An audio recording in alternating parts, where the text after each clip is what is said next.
In a nutshell, what do we see in the first version of Star is Born? We have this ambitious actress. We have a drunken actor, not a director. They do marry, and he is jealous of her, despite how bad that makes him feel. We have this classic scene where she wins an Academy Award, and he shows up drunk and destroys and humiliates the evening, right? We have this classic line, "Can I have one more look at you?" Right? Before I kill myself, but you don't know that's what I'm about to do, right? We have the husband committing suicide off screen. We're going to see him walk off into the ocean. We're not going to see him dead on our screen. And of course, we're going to have this ending where she defends him to the society that destroyed him, to Hollywood, by saying, "I am Mrs. Norman Maine." And there's a lot, we'll talk about this in a little if we have some time.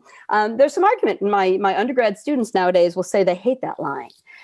And they're seeing it as her stepping back and losing her identity.